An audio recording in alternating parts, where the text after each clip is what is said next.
I chose my career over my husband, and now I wonder if I made a mistake. The sound of my heels echoed down the marble hallway as I walked into the towering glass building that housed Halston & Green, one of the most prestigious law firms in New York City. The weight of my tailored blazer felt both empowering and suffocating as I prepared for another high-stakes meeting. But today, something else gnawed at my thoughts, something that had been festering for months. Was the price of my success too high? It began 10 years ago, on a rainy Thursday evening. I was a young associate at the firm, fresh-faced, ambitious, and desperate to prove myself. That's when I met Eric. He was standing under a flickering street lamp, his umbrella tilted against the pouring rain. His soft brown eyes met mine as he offered to share his cover. "I can't let a lawyer of your caliber catch pneumonia," he said, flashing a smile that melted my professional armor. "What makes you think I'm a lawyer?" I asked, stepping under his umbrella. "You have the walk," he said with a knowing grin. Confident. Determined. And just a little intimidating. I laughed, and for the first time in years, I let my guard down. That walk under the rain became dinner, then coffee the next morning, and soon Eric was a constant in my life. "Do you ever stop working?" Eric teased me one night as I flipped through case files in bed. "You knew what you signed up for," I shot back playfully. "I did," he said, his tone turning serious. "But sometimes I wonder if you signed up for me." I put the files aside and kissed him, whispering, "Of course I did." At the time, I believed it. I loved Eric, but my love for him was often overshadowed by my love for winning, for climbing higher, for proving that I could be more than just another lawyer. Eric never said it outright, but I could see the toll my career was taking on him: the canceled date nights, the missed vacations, the late-night calls from senior partners that pulled me away from our moments together. "Anna, we need to talk," Eric said one evening, his voice heavy with something I couldn't quite place. I looked up from my laptop. "About what?" "Us." The weight in his tone made my chest tighten. "Eric, I've got a big case. Can we do this later?" He stared at me for a long moment before nodding. "Sure. Later." But later never came. By the time I had the bandwidth to address the cracks in our relationship, Eric had grown distant. The man who once greeted me with laughter and kisses now offered only silence and strained smiles. The breaking point came 5 years into our marriage. I was offered a partnership at the firm, a dream I had chased since law school. The catch?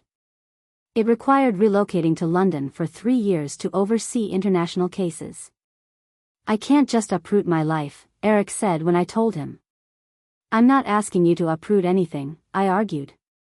"We'll make it work. People do long-distance relationships all the time." "Do you even hear yourself, Anna?" he snapped. "You're asking me to put our marriage on hold for 3 years so you can chase another promotion." "This isn't just another promotion," I shot back, anger flaring in my chest. "This is everything I've worked for." "And what about everything we've worked for?" His voice cracked. "Or does that not matter to you anymore?" "It's not that simple." "No, Anna, it's exactly that simple. You're choosing your career over me." I didn't respond. The truth was, he wasn't wrong. Eric didn't come with me to London. At first, we tried to make it work: video calls, weekend visits, promises to prioritize each other. But the time difference and my demanding schedule chipped away at the fragile threads holding us together. One night, during a particularly heated argument over the phone, Eric said something that echoed in my mind long after the call ended. "I feel like I'm married to a ghost," he said. "You're always there, but never really present." 3 months later, he filed for divorce. Now, sitting in the corner office I once dreamed of, surrounded by accolades and framed newspaper articles touting my successes, I find myself questioning whether it was all worth it. "Anna, you've been awfully quiet lately," my colleague Rachel said during lunch one day. "What's going on?" "Nothing," I lied, pushing my salad around with a fork. Rachel raised an eyebrow.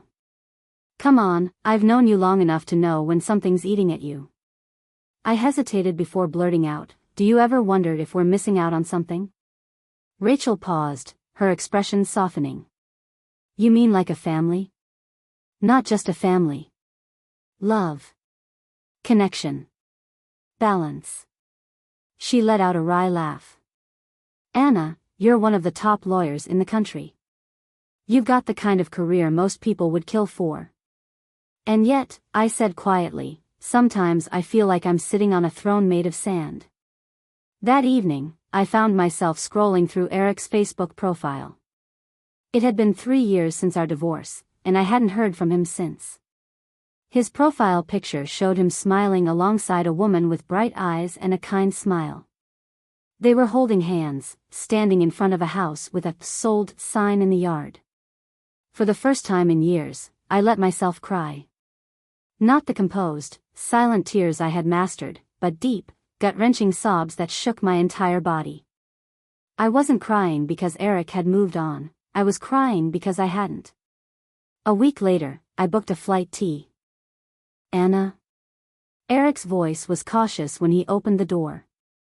He looked different, older, more settled, but still achingly familiar. Hi, Eric, I said, my voice trembling. I'm sorry to show up like this, but I needed to see you. He stepped aside to let me in. The living room was warm and inviting, filled with photographs and the faint scent of vanilla. I thought you'd be in London, he said, sitting across from me. I came back 2 years ago, I admitted. I didn't know how to reach out. He studied me for a moment. Why now? Because I can't stop wondering if I made a mistake, I said, tears welling in my eyes. I chose my career over you, and it cost me everything that really mattered. Eric sighed, his expression a mixture of sadness and understanding. Anna, you didn't just choose your career. You chose yourself. And that's okay.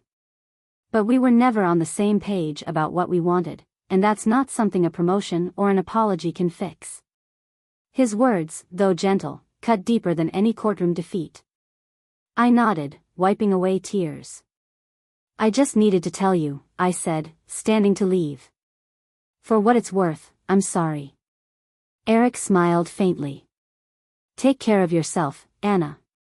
As I walked away, I felt a strange sense of relief. For the first time, I wasn't looking back with regret but with acceptance. Maybe I had made mistakes, but they were mine to learn from. And as I hailed a cab, I realized that while I couldn't change the past, I still had the power to shape my future.